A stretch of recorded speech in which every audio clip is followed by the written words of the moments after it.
Okey je, selamat pagi pelajar-pelajar. Hari ini kita akan belajar sedikit latihan mengenai soalan MRSM. Ini ialah kertas soalan MRSM bahagian A. Okey, bahagian A, dan kita belajar sikit tentang tata bahasa lah dalam bahasa Melayu.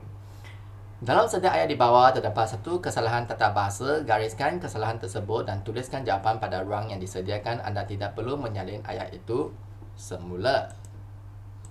Selain masalah sosial, seminar turut membincangkan tentang masalah pengangguran. Soalan pertama, apakah kesalahannya? Okey.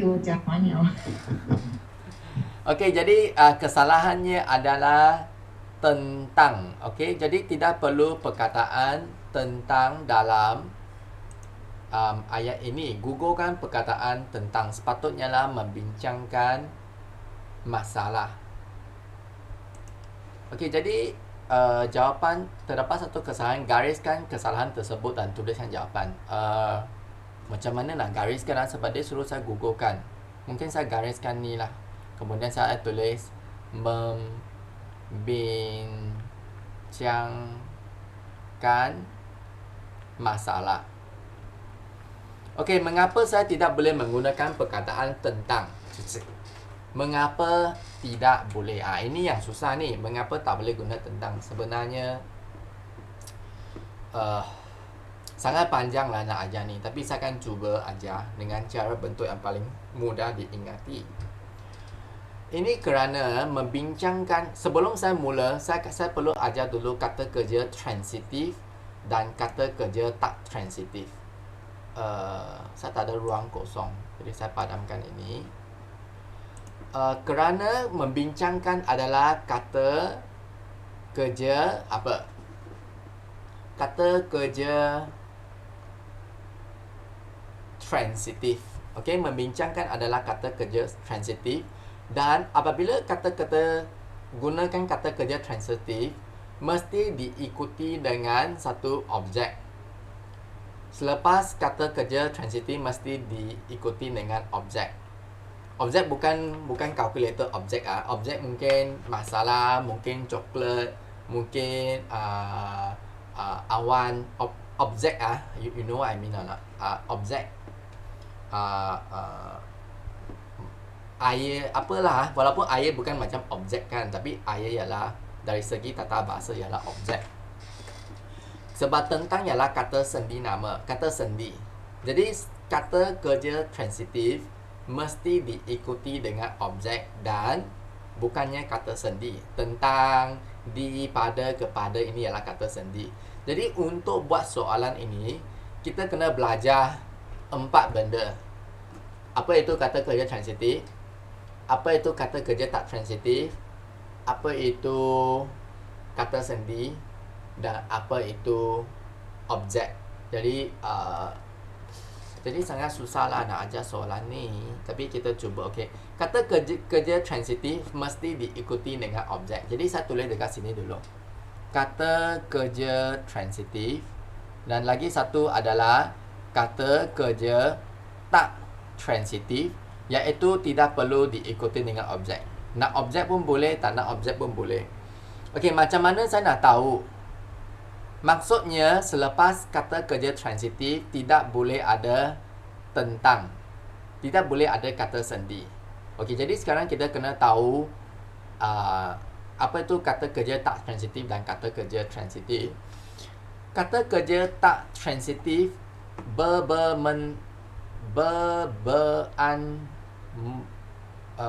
mente.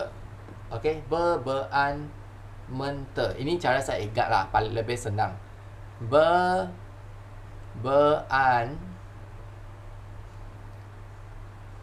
Mente adalah imbuhan yang kamu gunakan adalah dipanggil kata kerja tak transitif. Contohnya, saya kata atau kosong atau tiada tiada benda. Contohnya, dia tidur. Saya kata dia tidur, sudah habis satu perkataan, dan ini adalah betul, dia tidur.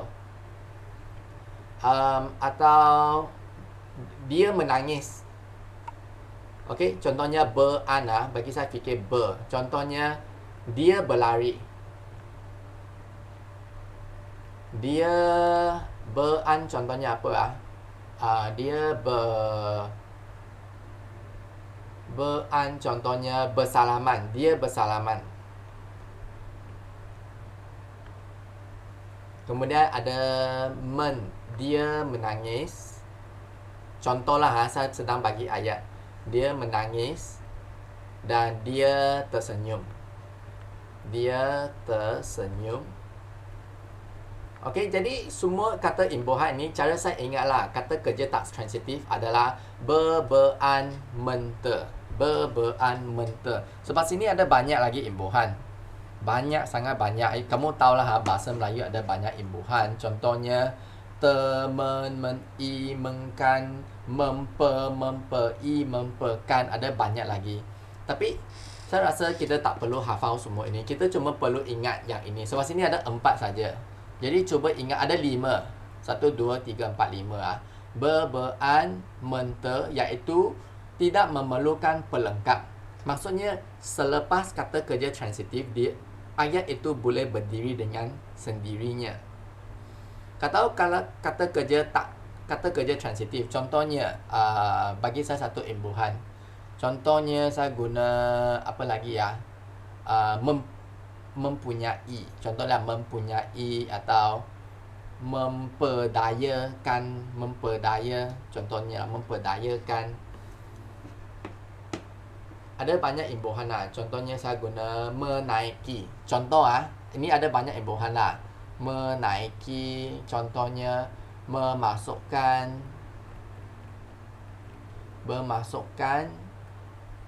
terlanggar dan sebagainya. Dan banyak lagi lah. Bagi last punya mungkin saya tulis memperbaiki. Jadi sini ada ada menkan, ada ada ada banyak lagi ya. Semua ini adalah kata kerja transitif, iaitu perkataan itu perlu diikuti dengan satu objek. Contohnya, saya tak ada tempat. Dia menaiki. Kalau kamu tulis dia menaiki adalah tenek. Salah. Menaiki apa? Dia menaiki kereta, dia menaiki bas, dia menaiki kapal terbang. Contohnya dia memperbaiki.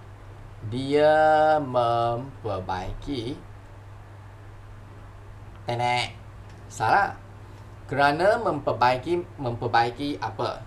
Dia memperbaiki kereta. Dia memperbaiki komputer. Dia memperbaiki mesin pencetak contohnya. Jadi pertama sekali dalam ayat ni kita perlu tahu adalah kata kerja transitif atau kata kerja tak transitif. Kata kerja tak transitif ialah bean, mente. Boleh berdiri dengan sendiri, tak perlu objek. Kata kerja transitif perlu objek. Jadi apakah objek ini? Objek ini adalah membincangkan masalah. Masalah ini adalah objek. Dan tidak boleh diikuti dengan kata sendi. Tak boleh selepas kata kerja transitif, tidak boleh diikuti dengan kata sendi. Contohnya, tak boleh tulis tentang, tak boleh tulis di, tak boleh tulis pada, tak boleh tulis apa-apalah kata sendi tak boleh, okey? Faham? Dia memperbaiki kereta, bukan dia memperbaiki pada kereta atau kepada dan sebagainya. Jadi untuk soalan nombor 1, saya harap saya sudah jelaskan.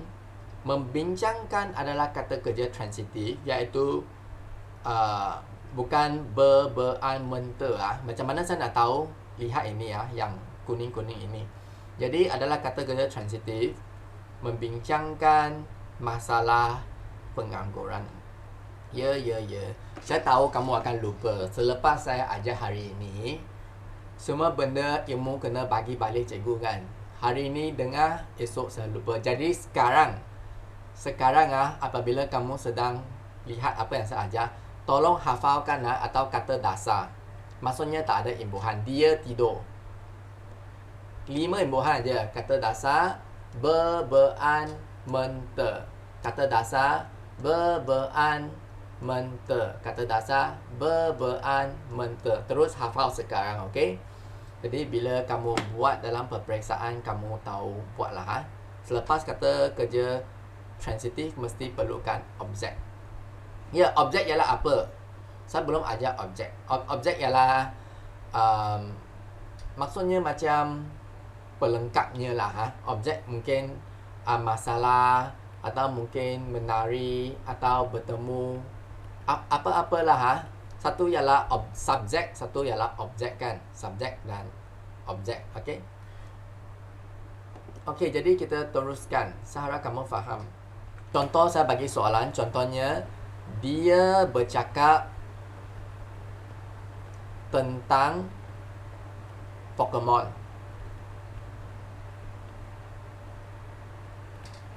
Dia bercakap tentang Pokemon. Betul ke salah? Okey, jadi contohnya dia bercakap tentang Pokemon adalah betul. Ye.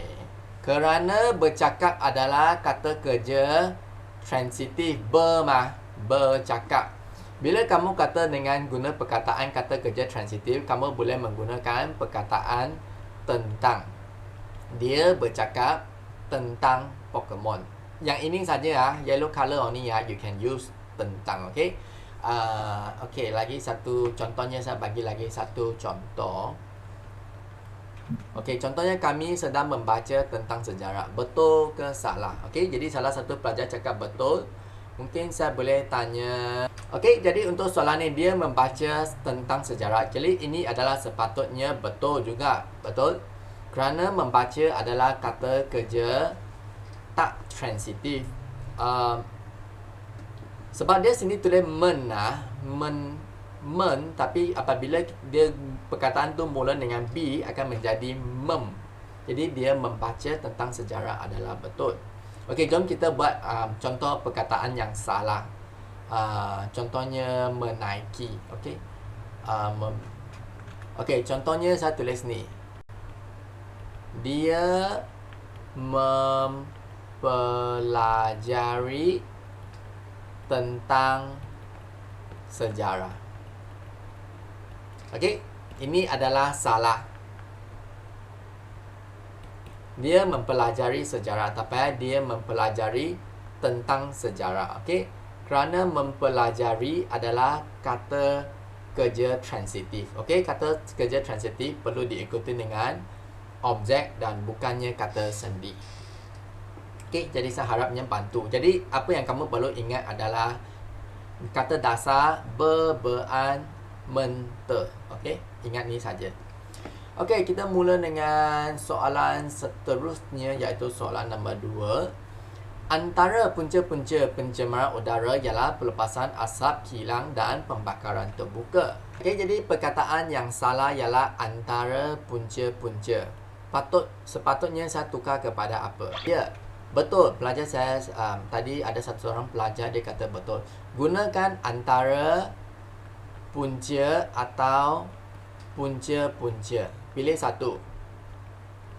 Tak payah kata dua kali, okey? Antara punca-punca kerana antara sudah menunjukkan maksud jamak. Maksudnya banyak.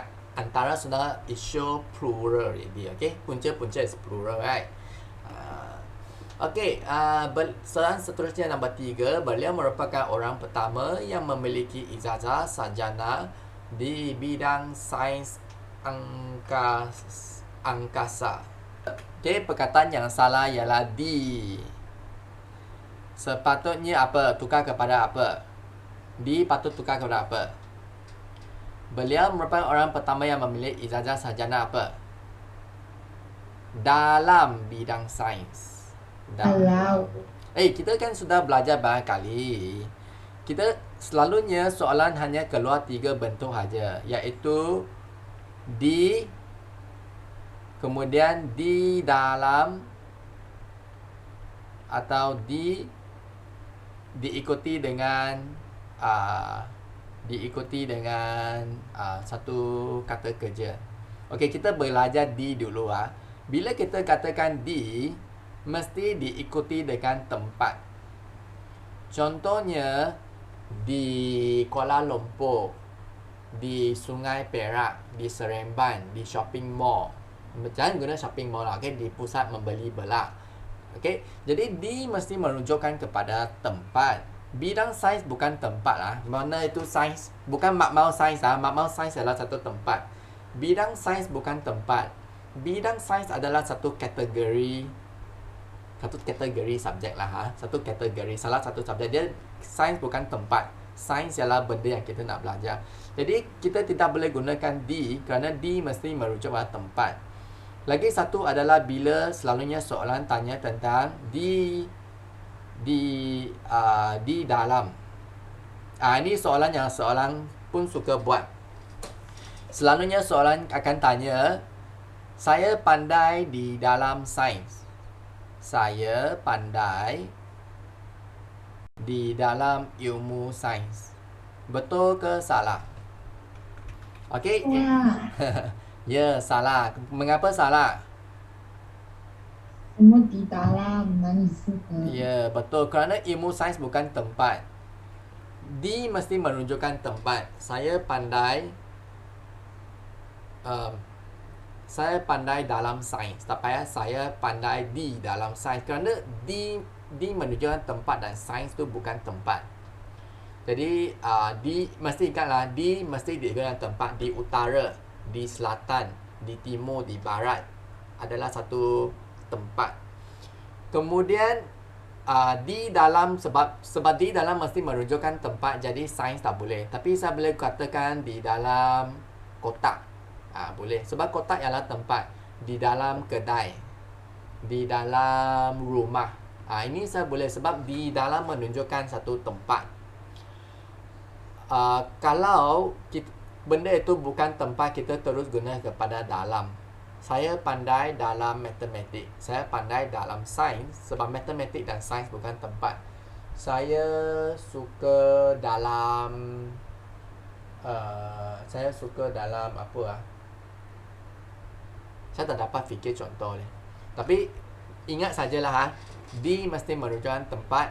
Dan lagi satu adalah soalan selalu tanya bagi nak tipu pelajar. Soalan akan gunakan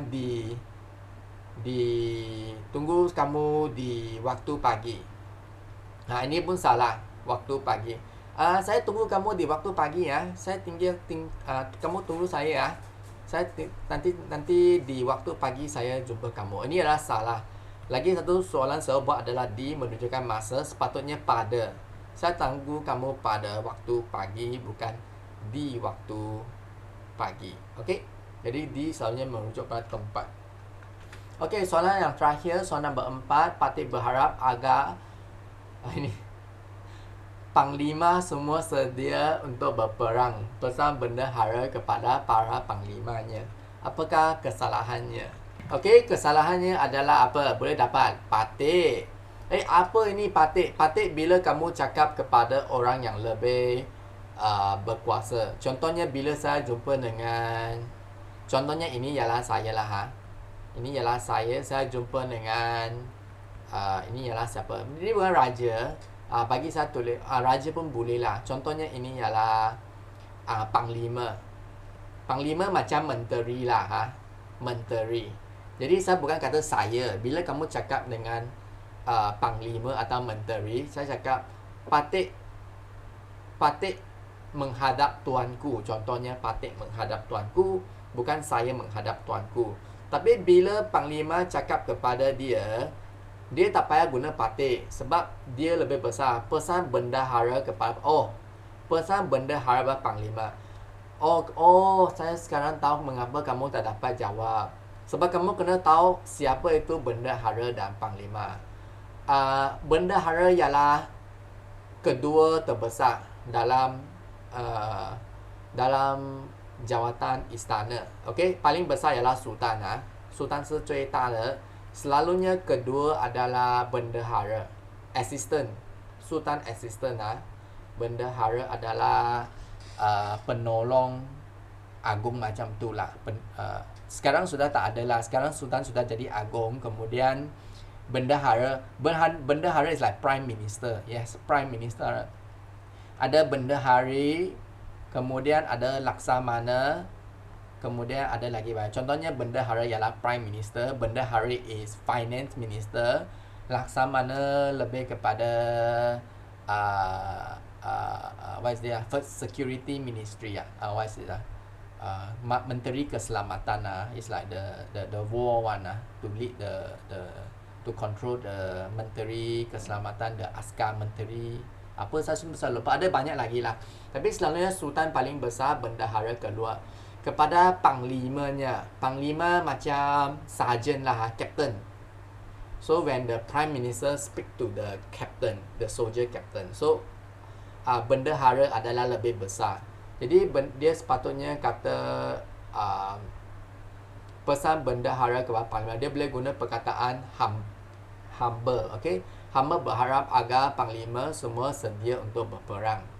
Jadi tak payah guna patik lah sebab dia bukan raja. Okay, patik selalunya kita guna percakapan patik menjunjung tuanku. Okay, jadi patik ialah salah, sepatutnya tukar kepada hamba. Okay, jadi saya ajar sampai sini saja.